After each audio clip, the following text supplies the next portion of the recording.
What's happening, baby?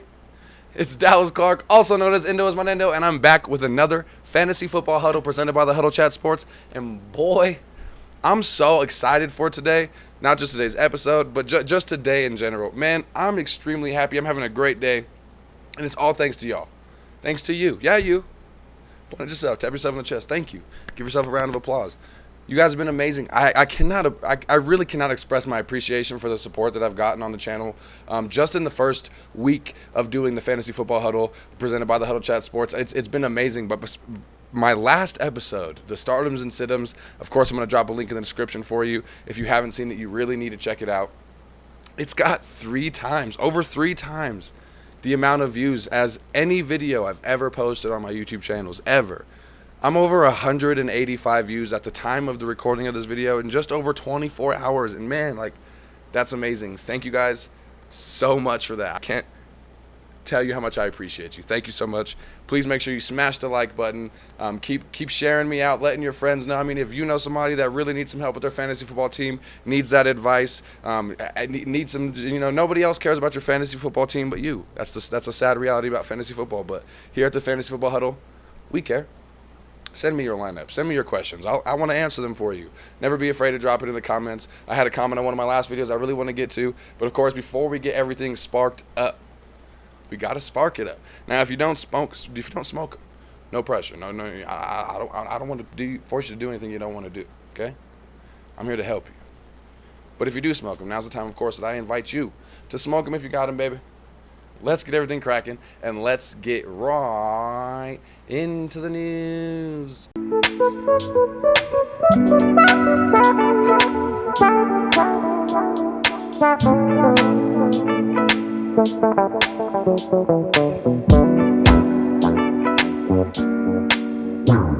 So here at the Fantasy Football Huddle, you guys should already know, as much as I just sit here and talk to you, I don't want it just to seem like I'm just sitting here and talking to you and giving you my opinions. You're not just blind sheep listening to me. I want to answer your questions. If you have a problem with anything that I have to say, of course, pose your questions or anything like that. I'm always here to answer your fantasy football questions, or even to answer any questions or elaborate on anything that I've said on my show, on any of my takes. I got a comment on one of my last episodes from Kelvin Matthews. Thank you so much, Kelvin, for checking into the show and leaving the comment. He basically asked, in my last episode, the Stardoms and Situms, if you haven't seen it, please go check it out. I said to sit Kelvin Benjamin as well as Justin Herbert, because they're playing the Washington football defense. And then I also said to sit the Washington football defense. And Kelvin asked, why would I say to sit the defense, saying that the defense is going to shut down the offense, when I'm also saying sit the offense, because the offense is going to get shut down by the defense. It's a very good question, of course, and I want to elaborate on that. Thank you again so much, Kelvin. When it comes to Stardoms and Situms, of course, when I'm telling you to sit somebody, A, of course, it means if you have another option, and B, I'm not saying that person is going to have a bad game. I said similar things to this when I was talking about some of the quarterbacks, I believe. I'm not saying that person is per se going to have a bad game, but that is a game that I would temper expectations. I would temper my expectations upon that Washington football defense, because they are playing against an explosive offense. They are one of the best defenses in the league. But if there's a game that they're going to score only close to their projection or only close to their average as opposed to having a great game, it's going to be against a really good offense, which that Los Angeles Chargers offense is. Now, the Los Angeles Chargers offense does have a new offensive coordinator. They do have some new weapons. They're working things out here in Los Angeles, but I think the Chargers have potential to put up some yards and some points, lowering that point total for that Washington football defense. But I do also see the Washington football defense as a awesome defense, one of the best defenses in the league, especially against the pass. And so it makes me nervous, the matchup that Keenan Allen has, as well as just the overall defense ability of that Washington football defense against Justin Herbert. I just don't like the matchup for either team. It's a good offense playing against a good defense. Now, if you have another choice, of course, go against that Washington football defense. But if there was a week to maybe think about something else, it's against a team with the ability that has the same similar ability as the Los Angeles Chargers with Justin Herbert and their explosive weapons. Everybody's defensive scoring is a little bit different in their league, but consult your league officials on how your league scoring is on your own. But I just don't like the matchup. But I'm not saying either one per se is going to have a bad game. But I would definitely temper my expectations and not expect a booming performance from either of those contestants. But Kelvin Matthews, thank you so much for the comment.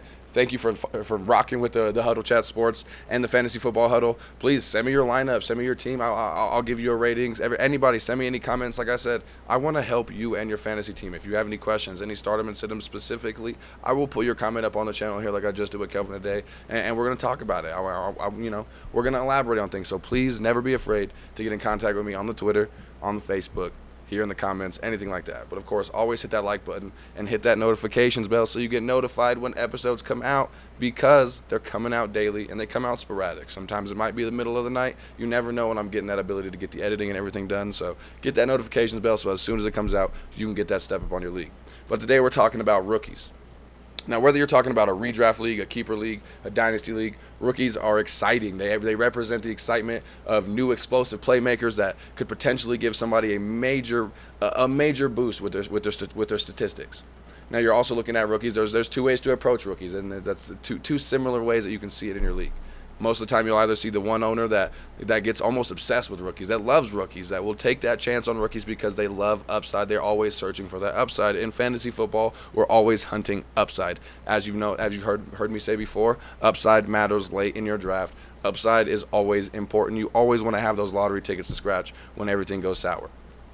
And then you're also looking at those people that want to avoid the unknown, want to avoid those rookies. And they kind of stay away from it, and they kind of go with those tried and true veteran players to stock their team with. And there's no bad way to approach it. There's no limit to the amount of players that you can or cannot have from the rookie level on your fantasy football team. Now, of course, you don't want to have a crazy amount of rookies. You don't want to have your whole entire 16, 17-man roster filled with rookies. But there's no rule on the amount that you can have. Now, when I'm talking the value on a rookie, I'm talking about their overall ADP, their overall short-term fantasy value, as well as the long-term value that they may possess. Where, like I said, whether we're talking a dynasty league and we're talking next season, whether we're in a redraft league and we're talking late this year or in the fantasy football playoffs. And then we're also going to be talking about their post-draft situation. What everything's looking like. Some of the quarterbacks aren't the starter yet. We're getting ready to get talking about that now, because quarterback is, the most important story most of the time when you're talking about a rookie class. The potential future of the NFL, the potential new face of a franchise, the potential the future. Because that's what we're talking about today. We're talking about the future. If you didn't know, this year, in the NFL draft, there was the most quarterback rookies drafted in the first round ever in NFL history. Right now, we're looking at 5 potential new starting quarterbacks in the NFL in the rookie class this year.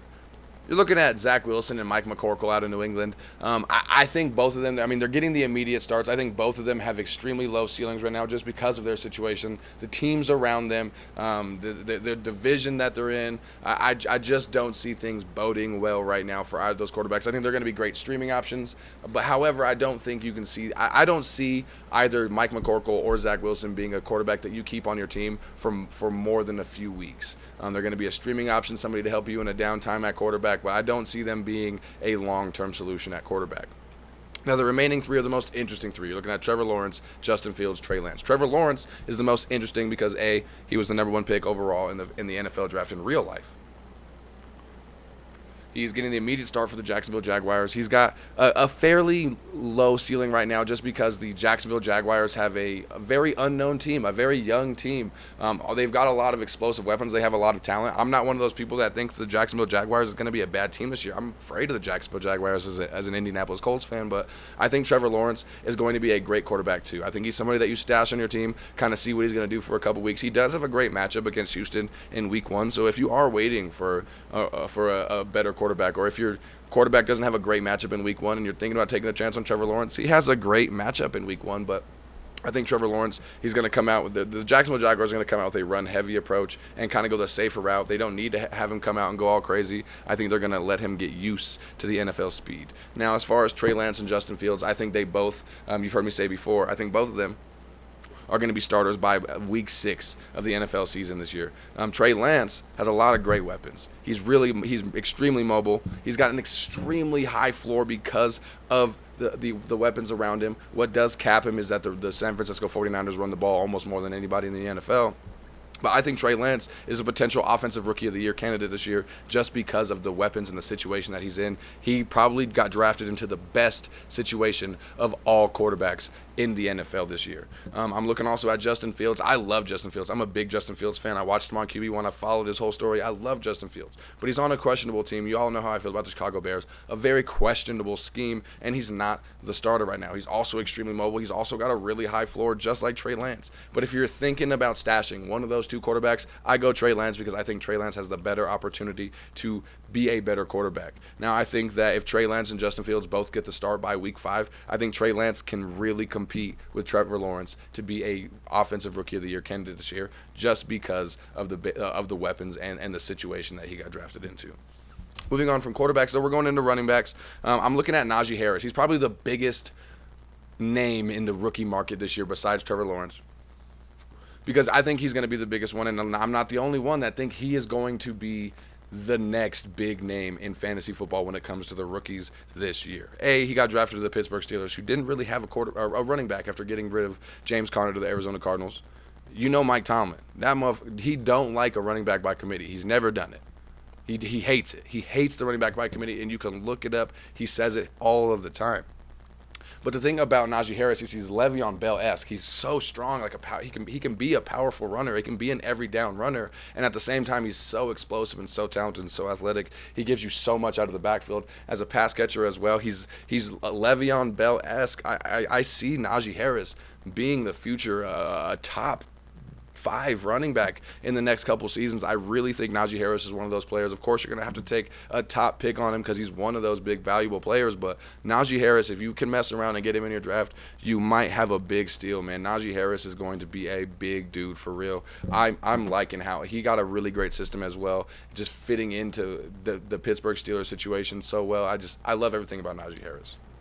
Looking at Javonte Williams, if you haven't seen my startums and situms, of course, like I said, I'm going to drop it in the description, but I talked about Javonte Williams a little bit. I like Javonte Williams' potential.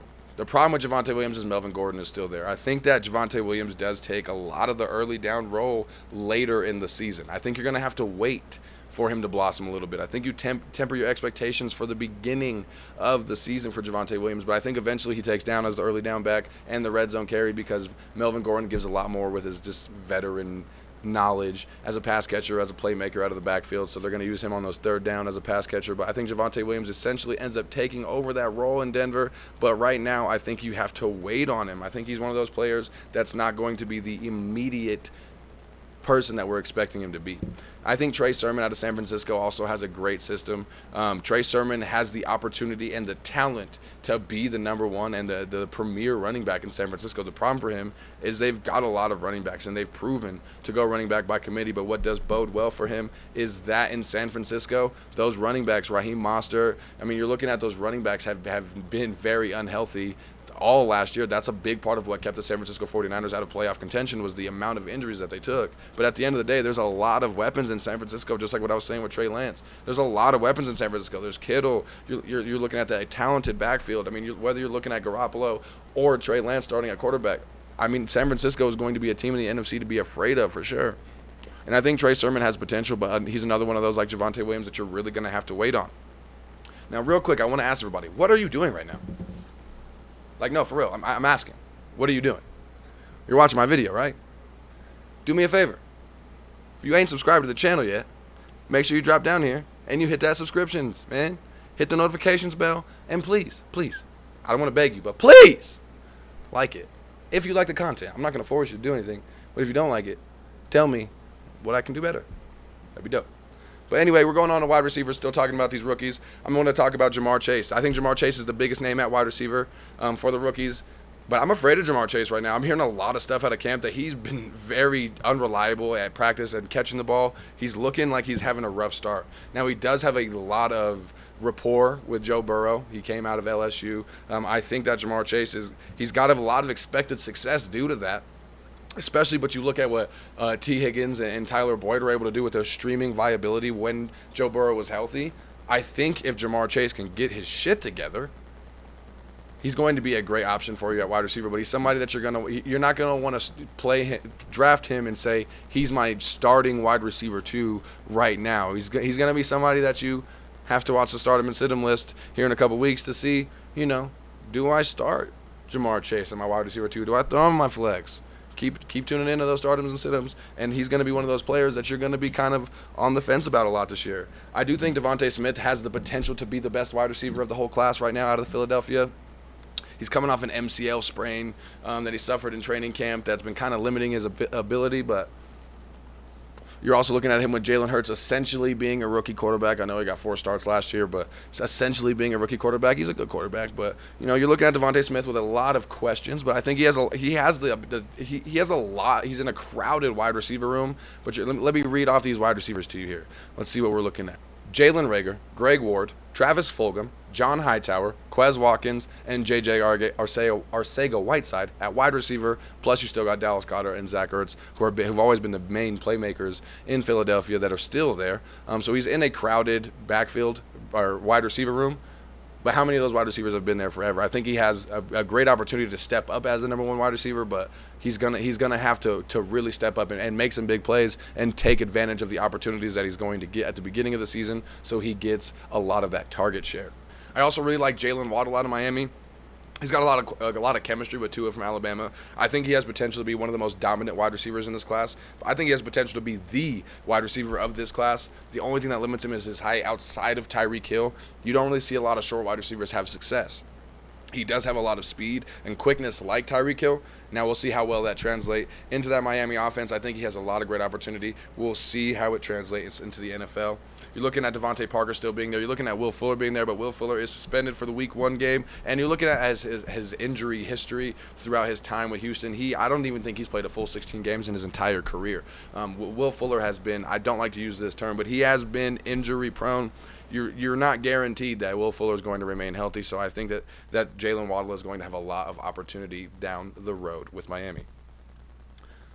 One more wide receiver I want to focus on is going to be Rashad Bateman out of Baltimore. You're looking at Baltimore not really having a go-to guy besides Marquise Brown. They've been really struggling to find that 2 of the 1-2 punch. But you're looking at them being a really run-heavy offense. So as much as I love Rashad Bateman, you're going to have to wait to see how he blossoms in the NFL and how they adapt their scheme to hopefully get him into that scheme a lot better and give him a lot of targets, and so that way they can kind of start scheming and beaming, and Lamar Jackson can actually become a valuable quarterback like he was back in 2019. Moving on from the wide receivers, I just got 2 sleepers for you, 2 people that are really down low that you're gonna have to wait on these people, but I think have a lot of potential for you. As far as wide receivers go, you're looking at Dwayne Eskridge from Seattle. I think he's going to be a great addition to that offense. Tyler Lockett and DK Metcalf are amazing targets, and it's hard for a defense to key on which one are they going to double cover, which one's going to get that number 1 target share, and they put so much attention on DK and on Tyler Lockett that I think that number 3 wide receiver, Dwayne Eskridge, is really going to be able to shine. He's got a lot of quickness similar to Tyler Lockett. Unfortunately, he got slowed down by a toe injury in camp, so we're going to have to kind of wait for those first couple weeks to kind of see how that toe is feeling, because you know how Julio Jones has been limited by her turf toe in the past. Turf toe, that could really take a wide receiver down, especially you consider how much they have to cut, how much they have to move.